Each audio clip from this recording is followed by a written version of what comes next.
नमस्कार, मैं हूं कोमल शर्मा और आप देख रहे हैं इंडिया टाइम्स 24 न्यूज चैनल। चलिए नजर डालते हैं शहर सहित प्रदेश की तमाम खास खबरों पर। रतलाम प्रवास के दौरान पूर्व मुख्यमंत्री दिग्विजय सिंह ने सर्किट हाउस में कांग्रेस पदाधिकारियों और कार्यकर्ताओं से 1-to-1 चर्चा की। उन्होंने संगठन की एकजुटता पर जोर देते हुए आगामी चुनाव में कांग्रेस की जीत का भरोसा जताया। राम मंदिर चंदा मामले को लेकर भी उन्होंने जन जागरण अभियान चलाने की बात कही। इस दौरान शहर कांग्रेस अध्यक्ष शांतिलाल वर्मा, ग्रामीण कांग्रेस अध्यक्ष हर्ष विजय गहलोत, राम चौधरी, लक्की शुक्ला, पूर्व विधायक पारस सकलेचा, रजनीकांत व्यास, कांग्रेस पार्षद नासिर कुरैशी, यास्मीन शेरानी, महिला कांग्रेस अध्यक्ष कुसुम चाहर, राजेश झालानी, सतीश पुरोहित, राजीव रावत, प्रदीप राठौर, राजकुमार जैन, विनय उपाध्याय सहित बड़ी संख्या में कांग्रेस पदाधिकारी एवं कार्यकर्ता मौजूद रहे।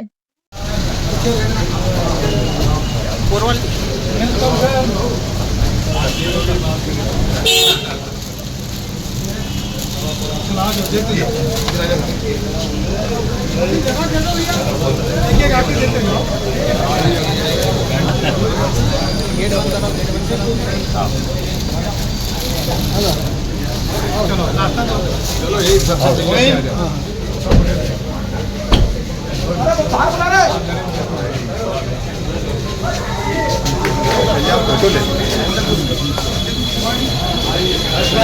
ले लूंगा जल्दी जाके। पापा ऊपर देख लें, बता दीजिएगा 7 बजे हम लोग मिल लेंगे। मैं कल मेरे घर में पहरा लगा रहा हूँ जी। भगवान श्री राम के ऊपर जो हम लोगों ने चढ़ोतरी की, उस पर चोरी करने वाले संगठन वालों का इस घर में घुसना मना है। मेरे घर में कोई नहीं घुस पाएगा जो चंदा चोरी संगठन का है। इसी तरह से हर गांव और मोहल्ले में लग जाए तो उनको समझ में आ जाएगी बात। हम भी लगाएंगे पोस्टर, लगाएंगे बिल्कुल। हमारे घर बोलने से नहीं होगा, हटाने से होगा।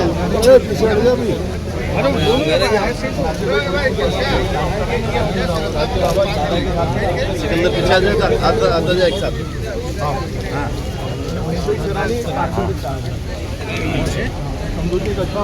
शेरानी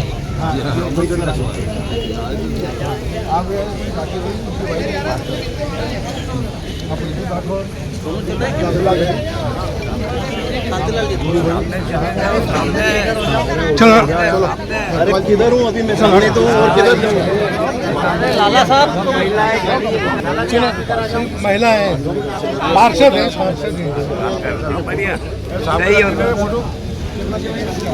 अपना बैंड का क्या है? ये रजनीकांत जी का पोता है।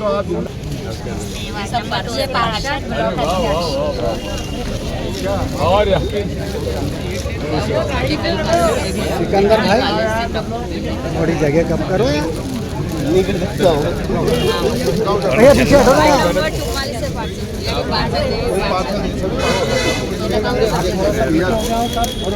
और कैसी है तू? धक्का मत दो भैया।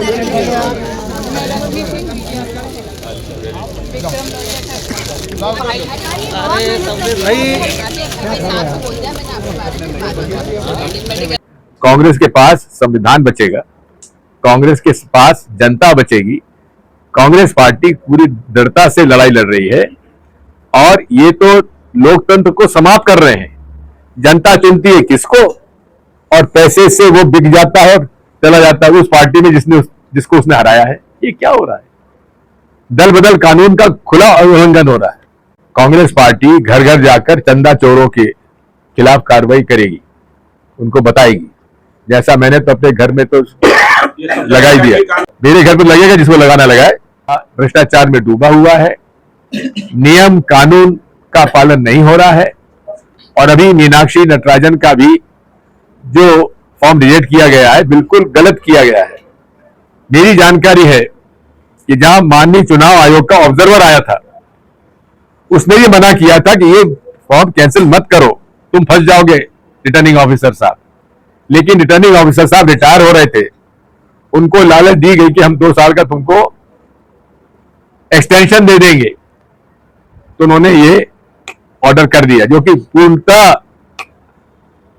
अवैधानिक। अगर वो ज्यादा कर लेंगे तो पकड़े जाएंगे, तो इसलिए कुछ जगह छोड़ देते हैं वो। 280 तो कर ही लेते हैं ना वो, मतलब इतनी संकट में तो देखो बात ये है, एक बात मैं आपको बता दूं, जिस मशीन में चिप लगा है वो हैक हो सकती है, वो आसानी से उसको सिक्योर नहीं किया जा सकता। इनको जब मैं मुख्यमंत्री था तो भाई महावीर गवर्नर थे, उन्होंने इनकी नियुक्ति कर दी थी प्रोफेसर की, जबकि ये पीएचडी भी नहीं थी इनके पास। फिर कैसे फर्जी पीएचडी ले आए और उसके बाद उनको प्रोफेसर बना दिया। मैंने शिकायत की थी गवर्नर साहब को, उन्होंने कुछ नहीं किया। मेरे जाने के बाद इनको पीएससी का मेंबर बना दिया, मध्य प्रदेश चेयरमैन बना दिया। यहां इन्होंने 350 प्रोफेसर की नियुक्ति का सिलेक्शन किया, जिसमें से 85 प्रोफेसर जो थे सेलेक्ट किए, उनका मिनिमम क्वालिफिकेशन कम करके उनको सेलेक्ट कर लिया। शिवराज सिंह चौहान जी ने एक आईएएस ऑफिसर को कमिश्नर हायर एजुकेशन को जांच सौंपी। जांच में पाया गया बड़ा भ्रष्टाचार हुआ है। जब उनकी रिपोर्ट सबमिट हुई, दूसरे दिन उसको तबादला कर दिया बेचारे का। केंद्र में नहीं किया, उसको कमिश्नर बना दिया होशंगाबाद का।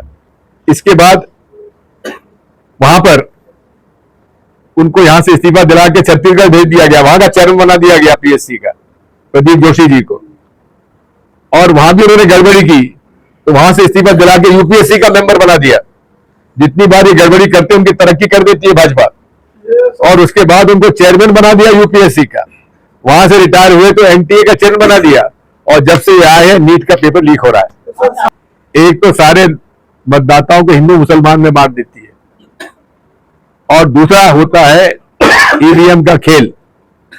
अभी भी ईवीएम निश्चित तौर पे जहां वो ईवीएम चाहते हैं उसमें गड़बड़ कर सकते हैं, क्योंकि कोई भी, अब आप देखो सीबीएसई क्या है, जो पोर्टल था 18 साल के बच्चे ने उसको हैक कर लिया था। और उसने सीईआरटी को जांच करने के लिए भेजा कि साहब ये हैक हो रही है। अगर वो लड़का चाहता तो अपने नंबर बढ़वा लेता, लेकिन ईमानदारी से उसने ऐसा नहीं किया। तो बात यह है, जब ऐसे काम करेगी भाजपा तो क्या कहेंगे। और इसमें देखिए आरएसएस के एक अधिकारी, आरएसएस के एक समर्थक इंजीनियर थे दीनानाथ वर्मा, रिटायर्ड, इलाहाबाद के, प्रयागराज के। उनको काम सौंपा गया था भगवान राम मंदिर के अंदर ऑफिस बनाने का। उन्होंने काम शुरू किया और वहां पर जब सीमेंट की चोरी होने लगी और एक प्रकरण में किसी व्यक्ति को ठेका दिया गया। किसने दिया ठेका? चंपत राय जी ने। तो जब दीनानाथ वर्मा को मालूम पड़ा तो उसने ठेकेदार को बुलाया कि क्यों भाई, ये तू तो ये 1 लाख की चीज तू 1,40,000 में दे रहा है। कहने लगे साहब 40,000 तो मुझे ऊपर देना पड़ा। किसको देना पड़ा? कि साहब चंपत राय जी को देना पड़ा। जब चंपत राय जी के पास वो गए दीनानाथ वर्मा, ये उन्होंने खुद ने कहा, वीडियो पे है आप देख लीजिए, तो उन्होंने कहा कि साहब, उनका नहीं वो ऐसा हमारे साथ नहीं था, लेकिन वो ठीक है। और उनको दूसरे दिन वहां से कहा कि आप जाइए। दीनानाथ वर्मा जी को घर भेज दिया। दूसरा महिपाल सिंह, जो कि आरएसएस का था, कोटा का रहने वाला है, उसको लेखा अधिकारी बनाया गया, जो नोट गिन के और गड्डी बना के बैंक में भेजता था।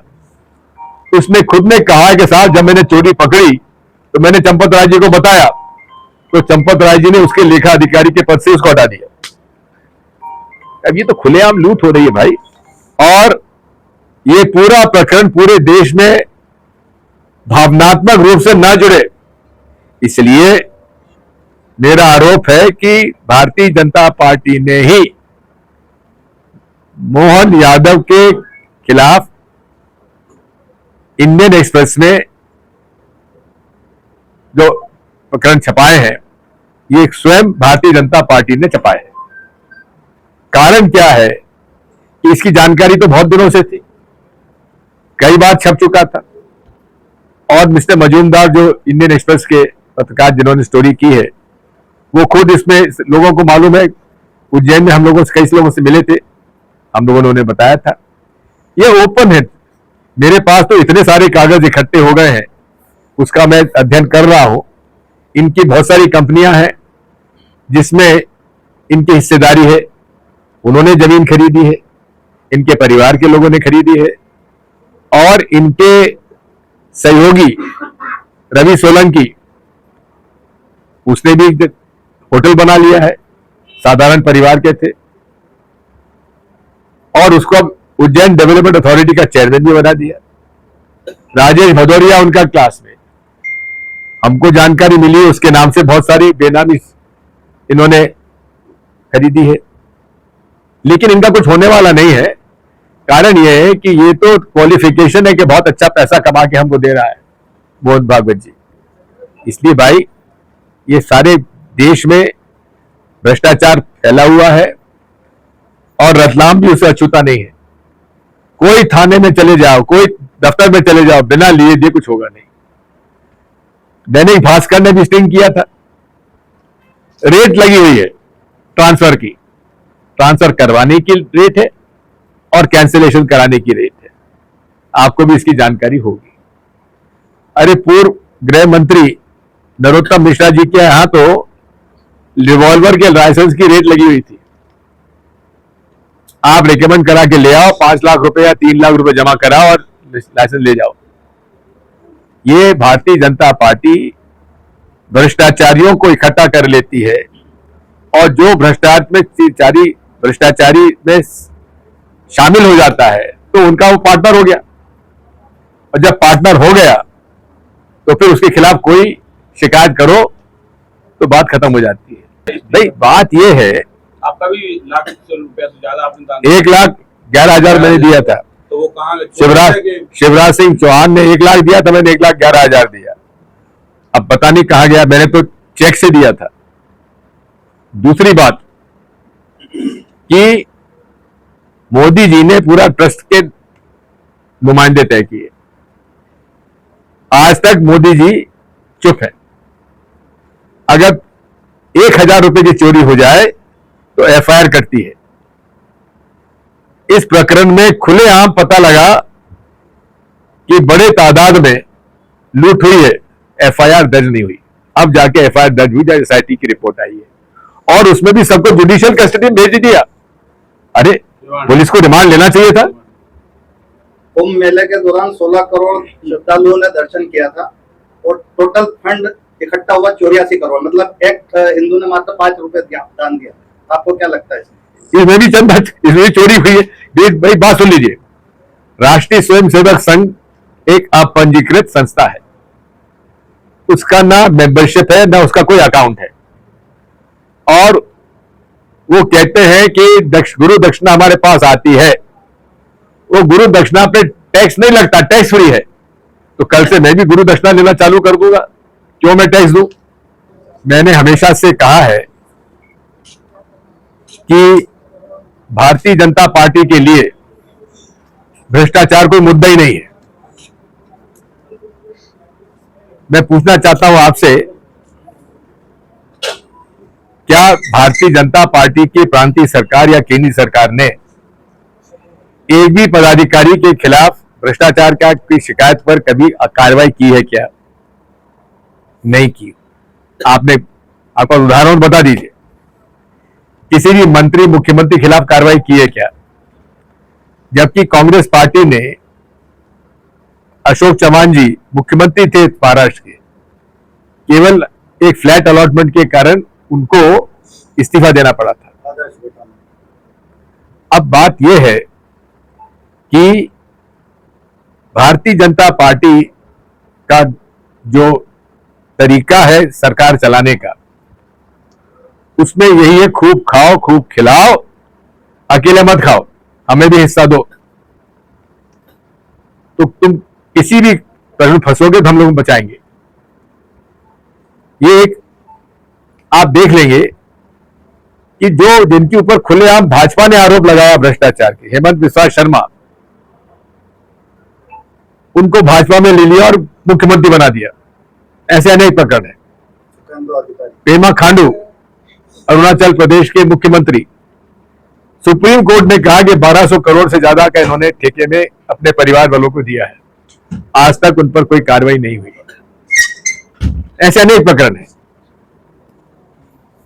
अभी जो चर्चा है आज देश में वो है अयोध्या जी में भगवान राम के मंदिर में किस प्रकार से मोदी जी द्वारा मनोनीत ट्रस्टीज ने भ्रष्टाचार किया है।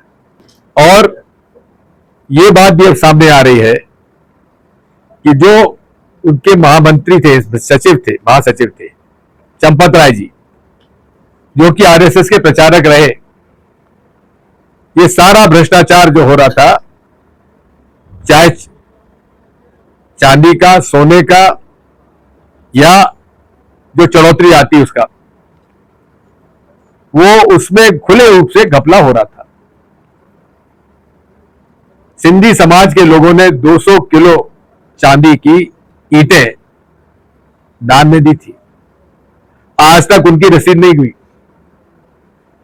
सोने के जेवर गए, चांदी आई, एक में भी रसीद नहीं दी गई और खुलेआम भ्रष्टाचार हुआ है।